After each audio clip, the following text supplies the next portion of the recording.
Yo, what's up, guys? How are you doing today? Man, I'm coming at you with another video. Now, today, coming at y'all with one breakout player for every NBA Eastern Conference team entering the 2025-2026 season. I compiled a list today, recording this video on Friday night. It's literally about to be 1 a.m., really Saturday morning. So today, I'm recording the Eastern Conference one, and then I believe I want to get this up by Monday, and then maybe the week after, I'll get up the Western Conference one. But enough yapping. Let's get into my list of one breakout player from every Eastern Conference NBA team entering the season. Now, starting off at number one, by the way, if you're wondering how I do this order, I did an order of how the conferences were last season, like the Cavaliers have the first seed, West, the Thunder had the first seed, so I went all the way down, and that's where I got my list. So starting it off, I have the Cleveland Cavaliers, and my breakout player for the Cleveland Cavaliers is DeAndre Hunter. Now, DeAndre Hunter is a guy I like. They got him in a midseason trade with the ATL Hawks. I did expect him to start a lot more, but I liked what I saw out of DeAndre Hunter. I like his kind of build. Probably isn't the defender that you thought he would be coming out of Virginia, but the three-point shot is there. He is a good enough defender. And he does have in my opinion, a very underrated shot creation to his bag in terms of a mid-range jump shot. And I feel like he can develop a nice little floater already, even though his isn't terrible right now. Nice little teardrop.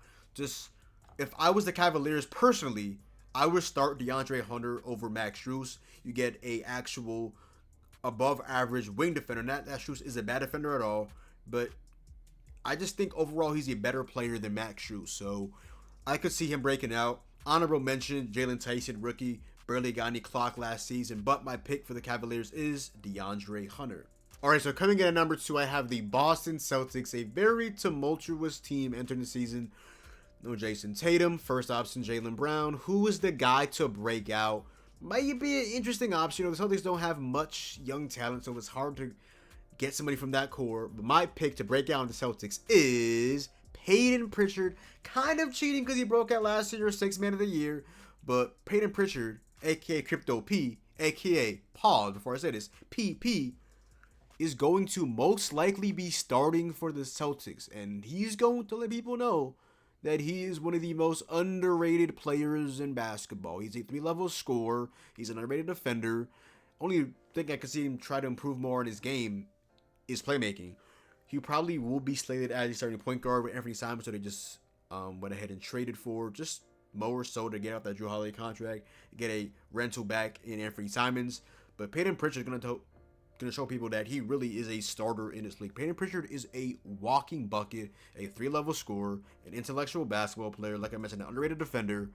And let's see what he can add to his bag playmaking-wise, because we know he's a walking bucket, but he's going to be starting alongside most likely Derek White. Derek White is also a pretty underrated playmaker, so I'm really excited to see how this stand-up works. He's undersized, so he's really a combo guard that more likely is a archetype-wise a shooting guard more than a point guard. But I'm really high in Pritchard this season. I think he can really average 20 points a game in this league. And I'm really excited to see what he does in the expanded role, starting alongside Derek White. We're getting abundance of shots. He might finish second in shots behind Jaylen Brown, or Derek White will finish third. And it's just so much different things going down there in Boston. But there's one guy I would like to point out and give credit to and expect a breakout even more than last season. It would be Peyton Pritchard.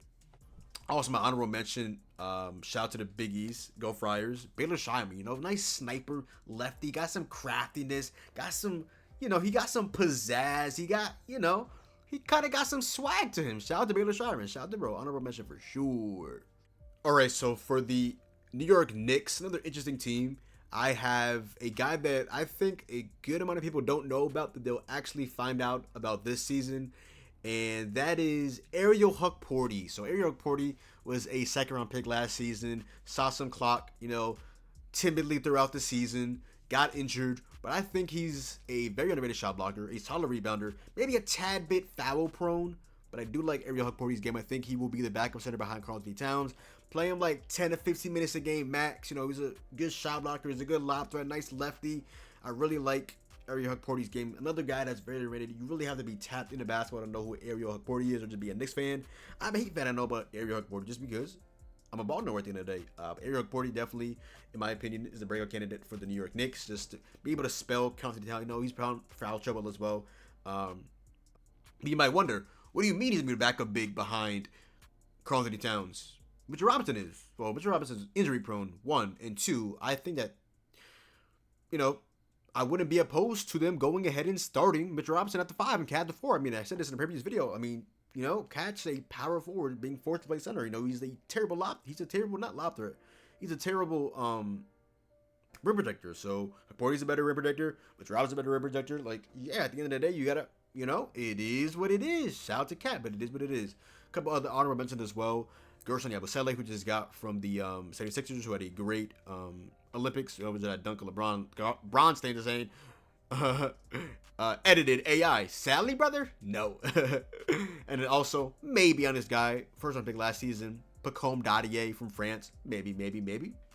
Alright, so the Pacers. Funny enough, I literally just made a video, or just made an article the other day, yesterday, Thursday. A little article, maybe to get my bag in there with the Pacers, with FanSided, writing about them. Yeah, I'm a Heat fan, but still, you know.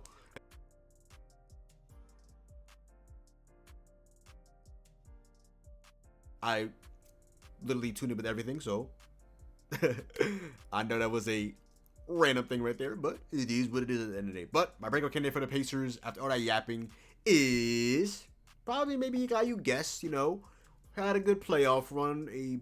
Let me just stop yapping. It is, boom, Andrew Nembhard of the Indiana Pacers. He was really great defensively. He's an underrated playmaker. He's gonna get into the rim. You know, he's just quietly built big. Like, you'll be able to like elbow you and just create space. Like, it's not a foul because he does it in like a maneuvering way. My only question about Andrew Nembhard, can he consistently hit the 3-point shot in the regular season? Because we know the playoffs, 3-level scorer. Regular season, 2-level scorer. Mid-range shot was money. Underrated playmaker. Pretty good rebounder. 3-point shot was not there though.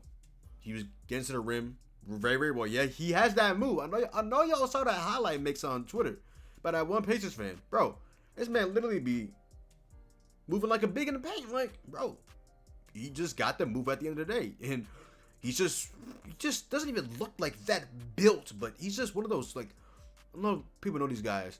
They don't look built, but they really are. Like, you know what I'm talking about. If you know, you know at the end of the day. But yeah, Andrew Nembhard. A couple of other guys I had written down. One guy, maybe potentially breaking out as well.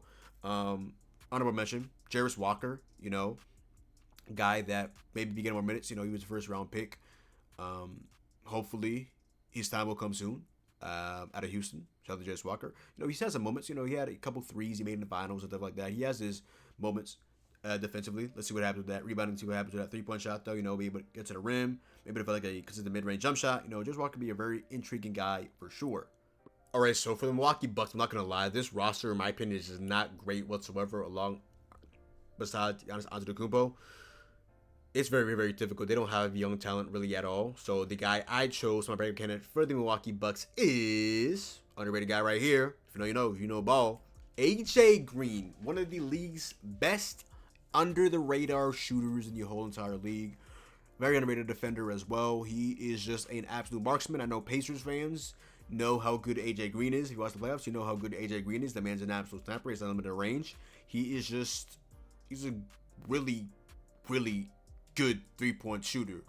And like I mentioned, defense, you know, he's white, he's a shooter. You'd be like, oh, we can just hunt him on defense. No, AJ Green is actually not a bad defender at all. He's actually a very underrated defender. So, yeah, I could definitely see AJ Green having a really good season alongside Giannis Antetokounmpo, who's always improving his playmaking. May eventually start Gary Trent.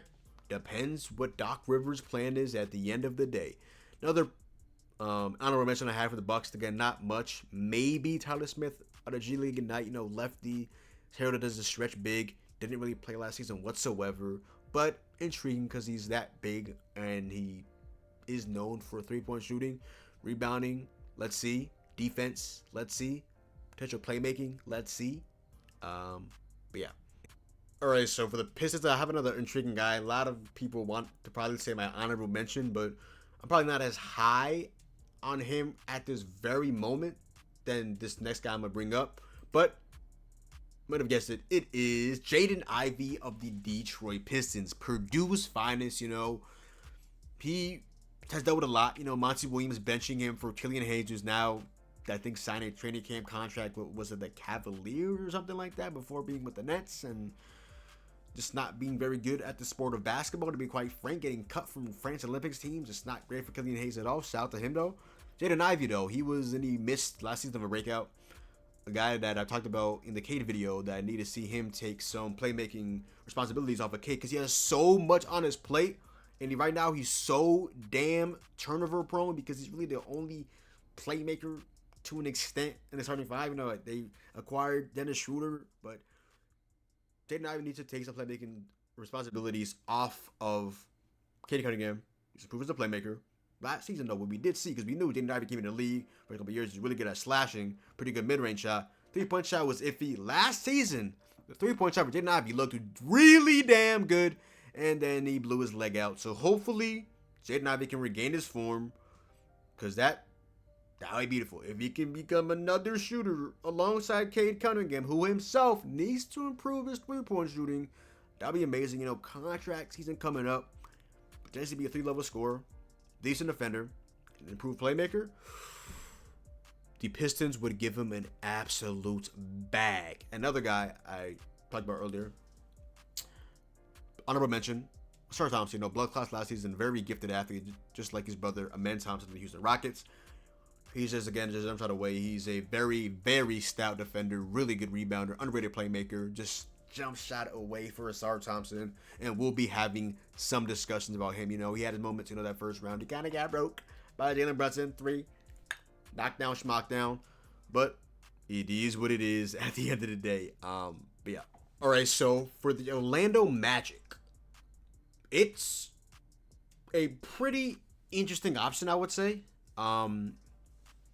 It's a guy that I really like, a guy that on the surface level, if you're not really watching the game, just looking at the stats, you'd be like, this guy breaking out? I mean, you really have to be a real ball knower, and it is Anthony Black, former first-round pick. What did he go, 8th overall out of Arkansas? Dealt with a couple injuries, and then he ended up coming back. Anthony Black is a very gifted defender for the Orlando Magic. He's another one of these guys that is just a jump shot away. Playmaking-wise, he isn't bad. Rebounding-wise, he's pretty good because he's a bigger point guard. Just that jump shot away, especially if he can just develop a mid-range jump shot that's consistent. Because when he's hitting his three, especially from the corner, from the right or the left, oh wait, that lockdown defense, ability to get to the rim, just being absolutely insane pest. Imagine a consistent mid-range jump shot. Woo! Anthony Black, we will be having those discussions. Another honorable mention, another guy at Purdue, Tristan da Silva. He's a guy with a lower ceiling but a higher floor, just an all-around just good basketball player. Didn't really play much in the playoffs in the first round. 3-point shooting again, iffy with him as well. But outside of that, he's a highly intellectual basketball player. Can get to the rim, good mid-range shot, just 3-point shot. It comes and goes. Defensively, it's pretty good as well. But yeah. All right, so this next one is a little bit more to me as a Miami Heat fan. I'm gonna be honest, I really wanted to give this on my honorable mention, but I really thought about it right in this very moment, and I was like, I don't know if he'll get all the opportunities. This guy would get the opportunities potentially. I mean, he's really just up to him at the point. But enough yapping. For the Miami Heat, my breakout candidate player is Nikola Jovic, a.k.a. Nico Jovic. About to enter a contract season. Can he show that those mental lapses are gone? Can he show that the three-point shot is not the only thing he can bring to the table? Can he show intellect? Can he show rebounding? Can he show maybe improve playmaking, shot creation? Can he just show that he's a real NBA player? He missed a good amount of time last season. He hit a game winner against the Timberwolves, but he also has lapses where I'm just like, what is he doing? What is going on in Nikola Jovic's brain? What is going on? First round against the Cavaliers, is missing every single shot. He can't just be a standstill stretch forward. This guy was a first round pick, decently touted out of Serbia. He needs to be able to put the ball on the floor, shot create, play make, rebound, and become a better and smarter defender as well, especially with head coach Eric Spoelstra, who is a defensive-minded head coach. I definitely want to see him improve in terms of his defense to be able to get more minutes because he's entering a contract here. A lot of these guys are getting paid. Nikola Jovic, you want to make 12 to 15, maybe $20 million a season? I mean, you might start at power forward, Bam at the 5. I would personally start Kalel at the 5 and have Bam at the 4, just because Bam isn't as good of a rim protector as Kalel. Where no Kalel really is a block merchant like Hassan Whiteside. Besides the point though, Nikola Jovic, I need to see you improve in like a lot of facets before the Miami Heat give him an extension. I'm just being quite frank at the end of the day. But my breakout candidate right there. Honorable mention, I wanted to give a lot of shine more to this guy, but potentially what's going to happen with the lineup? Davion Mitchell. Davion Mitchell had a great season with the Miami Heat. Ask Hawks fans how he played. Ask Bulls fans, he had a really good playing against them. Ask, what's it called? Yep. Ask Cavaliers fans. He had a really good first round series against the Cavaliers as well. He's just a damn good player. 3-point shot. Now, I don't think it's as good as it was last season. The defense is stout. Playmaking could improve. The rebounding, I mean, he's a small guard, but he's a high energy guy at the end of the day. But my only thing I didn't want to put him as my breakout candidate instead of being a honorable mention is the fact that he might come off the bench and might not get him on his minutes like Nikola Jovic will after Hasman got traded. But potentially would start alongside Bam Adebayo because obviously Tyler Hero's down right now, so he's starting. But if he wasn't, he probably might have potentially started. I wouldn't have minded having Norman Powell to 6-man, but I also wouldn't have minded starting both Hero and Powell, even though defensively isn't great, even though Norman's a better defender than Hero. Shit, you and me might be my fault, Hero. That's not true, right? But he just went out for a brother. I'm straight. My bad, Hero. Hero, my fault, Hero, my fault. But yeah, on to the next one. Enough yapping. But yeah. All right, so now on to the Atlanta Hawks, a team that had a big time offseason. They should be minimum a top 5 seed in the East, only behind the Cavaliers and the Knicks. Hawks fans, Trae Young fans, there are no excuses. This is the best team in the Trae Young era. And it really, one of the head of the snakes for this team, my breakout candidate, kind of cheating because he kind of, enough yapping. It is Jalen Johnson of the Atlanta Hawks, who would have been a fringe all-star last season. You know, he at points when a couple times out of the season was kind of flirting with a triple-double. You know, he got the points, obviously. He's a really good slasher, good mid-range shooter, became a close to league average 3-point shooter. Just a really underrated player overall. Most of his game did come from slashing, but again, the playmaking with Jalen Johnson is so damn underrated. If he can become anywhere between like a 35+% 3-point shooter, we're talking about Jalen Johnson potentially in the future being an all-NBA talent. That's how high I am on Jalen Johnson coming out of Duke, first round pick, barely got clocked. A lot of shout went to AJ Griffin, who's now a preacher. Shout out to him, child of God, yes sir. Shout out to AJ Griffin, but Jalen Johnson, man, this guy right here can be a fringe all-star, like I mentioned, a fringe all-NBA player in the near future. Kind of cheating because he broke out last year, got injured, came back, struggled. But with a whole new offseason, a whole team built around himself and Trae Young, getting Porzingis, getting Nah, drafting bro to Georgia, Asa Newell, we're going to see a beast unleashed in Jalen Johnson. My honorable mention for the Hawks is going to be Onyeka Okongwu, who I guess I would potentially low on in my top 100 reaction just because I'm really high on Walker Kessler. But besides the point, I like Okongwu. He took the starting center spot from Clint Capella, improved as a rebounder, improved defensively. You know, there's maybe a little bit more to be desired from him defensively. Playmaking wise, he was all right. You know, be able to get to the rim. But what I saw from that 3-point shot, if that's legit as well as Jalen Johnson, chef's kiss. We will be having those discussions about the Atlanta Hawks. But yeah, definitely intrigued to see the Atlanta Hawks, especially Jalen Johnson. It should be a fun year down there in ATO for sure. All right, so coming up for the Bulls, it's definitely a a popular choice. A lot of people are picking this kind of breakout, so I might as well just hop on a train as well. I mean, he is, I guess, now officially on my agenda. So I'm concluding this video. It is, you guessed it, Modest Buzelis of the Chicago Bulls, who had a very tumultuous season, struggled early on, got benched, wasn't in the rotation. It took him literally to the tail end of the season to finally get in the starting lineup, even though for it felt like a month and a half at least, he was starter material. He had a great second half. He had a great game against my Miami Heat. He went 9 out of 9, hit a couple threes, got to the rim, hit some middies. He's just an athletic freak. Really good slasher. If the jump shot is real with Modest Buzelis, like I said with Jalen Johnson, we we'll be having those discussions about him. Just a high-flying guy was in the dunk contest. Now, did he underperform in the dunk contest? You know, probably. But who cares about the dunk contest at the end of the day? Did you see Buzelis in the second half? Did he struggle in the first half? Yes. But in the second half on, Bobby Buzelis showed why he is the future, might be the future face of the Chicago Bulls. That's how high Bobby Buzelis looked last season. That's a lot. You know, the Bulls, they deserve this. You know, they had years of being in like purgatory, mediocrity. To have a guy like Bobby Buzelis potentially be that guy to really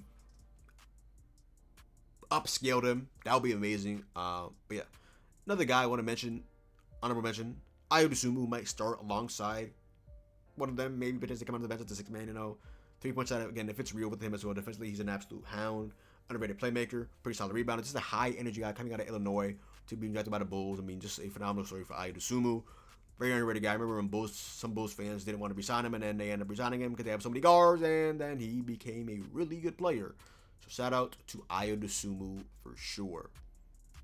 Alright, so now for the Toronto Raptors, I have an intriguing guy. Another one of these guys that you really have to be tapped in a real ball nowhere, except if you know where you went to college and you watched him from there. But even if you might not know that he's even on this team, if you're really, really, really not locked in at the end of the day.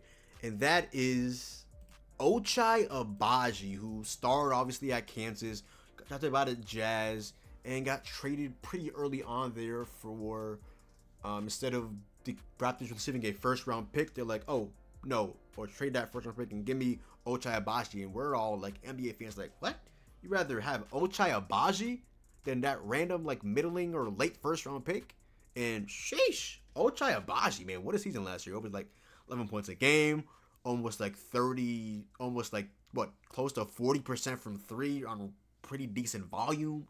Just another just athletic guy, another guy that, you know, if he improves his defense, we will be having those discussions about Ochai Agbaji. You know, these like 3-and-D guys. I mean, I'm enamored by them, but so is the NBA. I mean, you're seeing 3-and-D guys getting absolute bag, making 60 M's. DFS on his last contract making over 60 M's by the Rockets. I know a couple of those years are non-guaranteed, but still, at least filler-wise, it looks really good at the end of the day. But yeah, if he can improve as a defender, I think this is going to be a damn good player in this league for a while, even though he came into the league more as a shot-creating guy.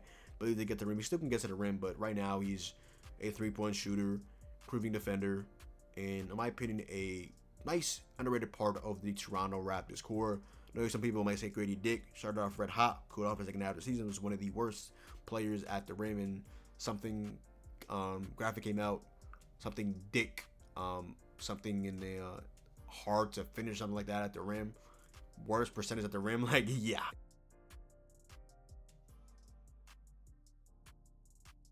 It wasn't great at all. Made a whole video on this channel about Grady Dick, and then he just completely disintegrated in the second half of the season. But it is what it is at the end of the day. Honorable mention for the Raptors, mentioned this guy earlier in the video, David Mitchell, got traded for the Raptors to try a second-round pick because of this guy I mentioned right here, Jamal Shead out of Houston. Another one of these guys that's hard-nosed, really good defensive guy.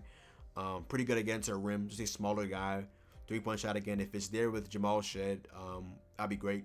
He's just an absolute pest, an absolute defensive hound. He's another one of these like underrated parts of the Toronto Raptors, and I'm just to see what kind of season he has for the Raptors this season. Again, the jump shot is legit with that lockdown defense. Chef's kiss. But yeah. All right, so now on to the Brooklyn Nets. Another tumultuous offseason. There's just not many players to pick from. Drafted 4 rookies. They have so much young talent to pick from. Obviously, a breakout candidate can't be a rookie because you would have to break through, then be able to break out. Technically, I think in my brain, I don't know, but at the end of the day, just another one of these guys that you really have to be locked in to know, unless you knew what college they went to and followed them and like that. But still, you might not know where he's at right now, and that is an obscure pick of Noah Clowney, a guy that entered in the league, had a couple of moments. I've always had this kind of like soft spot for him. You know, him, Derek Whitehead, they were drafted like late first round. Didn't really get too much buzz.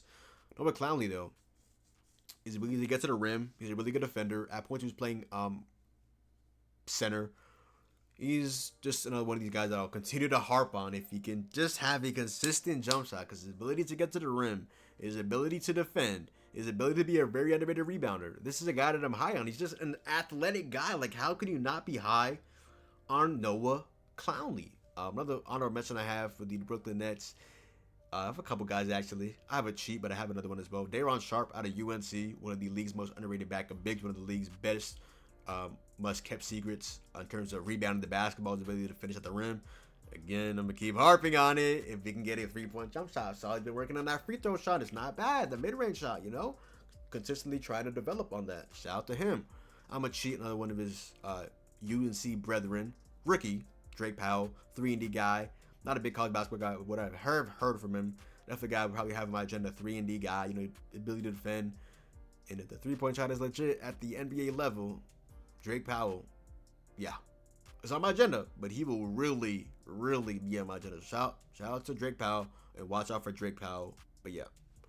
All right, so for the Philadelphia 76ers, again, another one of these tumultuous teams, so much going on, Joel Embiid, Paul George, Jerry McCain just tore something. It's like, oh my God, what is going on? They drafted VJ Edgecombe. They still trying to figure out Quentin Grimes. Who's the breakout guy? Fuck all that. Who's the breakout guy for the 76ers, in my opinion? It is another one of these underrated guys. If you don't know what college they went to, you don't really tap into the NBA. And if you do, and things like that, underrated guy though. Justin Edwards, just a solid, just all around damn good player in this league. 3-point shot was there, mid-range shot was there, ability to get to the rim, be an underrated defender.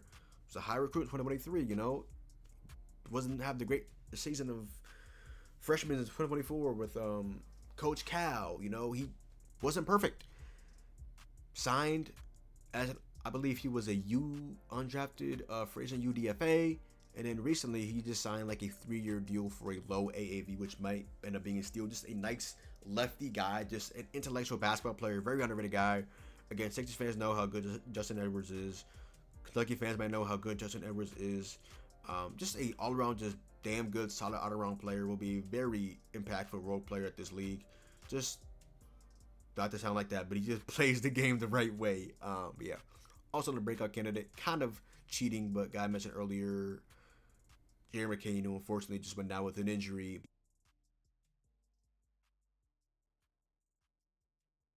But I liked what I saw him last season. He was very efficient. Just needs to improve as a playmaker and defensively, but his range was amazing. He's able to create off the dribble, get to the rim, mid-range shot, 3-level score, catch and shoot. He really did it all. He was a very prolific 3-point shooter. I'm definitely interested to see what he does when he's fully healthy. Unfortunately, he got injured the second half last season, and then he just got injured a month before the season started. So very unfortunate for Jerry McCain. Just a high energy, exuberant guy, a guy that, you know, he just doesn't care what people think about him. He's just an absolute wonder at the end of the day. So very excited to see Jerry McCain whenever he's fully healthy. Hopefully he's back relatively quickly, and wish him a speedy recovery. But yeah. All right, so last but not least, I finally got you Hornets fans. I have one of your dogs, a guy that poised for a breakout. Enough yapping though. It is Brandon Miller, who's dealt with his fair share over the last couple seasons. Obviously the scandal thing with Alabama and this, that. Let's not even get into that. Last season, having that major injury, missing the entire second half of the season. Miller Ball was really left out there by himself with Miles Bridges. Grant Williams tore his ACL. Just was not a lot going down there. Tijan Salon, unfortunately, is not even the best hooper in his family. If you know, you know. Tap into the W. Golden State Valkyries forward. Janelle Salon is an absolute dog. Shout out to her at the end of the day. But yeah, Brandon Miller, man. This guy came onto the scene really well. You know, Paul George clone, came into the draft process. People fell in love with him because of how great he was at Alabama. And then this whole story with Paul George, and Paul George being his GOAT. And I was like, oh, 24, Paul George, kind of moved the same. Came into the league as a 3-level scorer. Really athletic and gets to the rim amongst the best team in the league. He knocked on mid-range shot. He has range from 3. Who would not be interested in Brandon Miller? I'll be honest. I was one of those guys. I was like, I was out there. Brandon Miller with Scoot Henderson. And now I'm kind of like a Scoot Henderson kind of hater, just because I don't think he's really at the moment good to score the basketball. He's just really a slashing merchant, and just has not been able to develop a 3-point jump shot or jump shot overall, and still lacks maybe a little bit of intellect at the end of the day. But this isn't the Scoot Henderson video. It's about Brandon Miller. So Brandon Miller struggled with his efficiency last season when he did play. Definitely expect that to improve. He could be another one of these guys like Jalen Johnson in the near future, like a fringe All NBA guy. He'd be minimum a fringe All-Star guy in the next couple of seasons, like 2 to 3 years. Just needs to improve on his efficiency. But that mid-range shot, man, that mid-range shot is an underrated floater. Again, 3-level scorer at his best. Did struggle with his efficiency last season. I'm gonna need him to creep that up for agendas that I have, which include him. But he's a damn good player. He's going to be a very good co-star for LaMelo Ball in the future. Very intrigued to see what happens with that. And they also drafted Con Knipple, who probably manned the two, looking at LaMelo, Knipple, Brandon Miller, Miles Bridges, and my dog, again, go Friars, Big East. Even though he's a Creighton Blue Jay, but what, 4-time DPOY, Ryan Kalkbrenner, absolute dog. Also on my honorable mentions list. I also got one to mention as well, Trey Mann. Man was up there for 6th man of the year. I mean, he's cold, he's shifty. Might not be the most efficient player in the league, but man's a walking bucket. Talk soon on Ryan Kalkbrenner, even though starting the season might be, what's his name? My boy up the Clippers. Why am I forgetting his name? Is a really good rebounder. Moses, Musa Diabate, potentially. So Mason Plumlee, but at the end of the day, talk soon on Ryan Kalkbrenner. And I would like to admit as well, just how I was on a roster, I am an Antonio Reeves truther. Illinois State legend, Kentucky legend, just lit up my Providence Friars in the first round. Ed Cooley, Bryce Hopkins, disaster class, and he killed us. Who also killed us that game? Big Oscar Tshiebwe, dog on the glass. Sorry, Ed Croswell. He just obliterated us on the glass. Like, it is what it is at the end of the day. But yeah.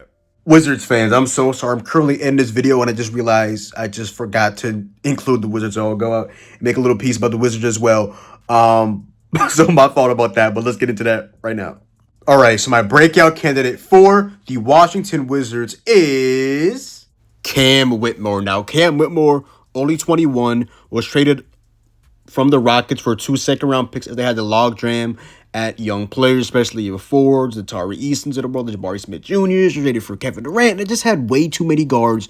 But Cam Whitmore's a guy that I will never give up on. At his peak, he's a 3-level scorer. He's really good at the rim, has a really good three-point shot. It's just, for Cam Whitmore, it's developing playmaking-wise, becoming better as a defender, and just being an intellectual basketball player. Just learning again to make the basketball, learning how to defend, and not just being solely a scorer. When Cam Whitmore develops that, Cam Whitmore will be, at the minimum, an elite level role player in this league. As a Big East fan, go Friars, watching him at Villanova, the talent was there.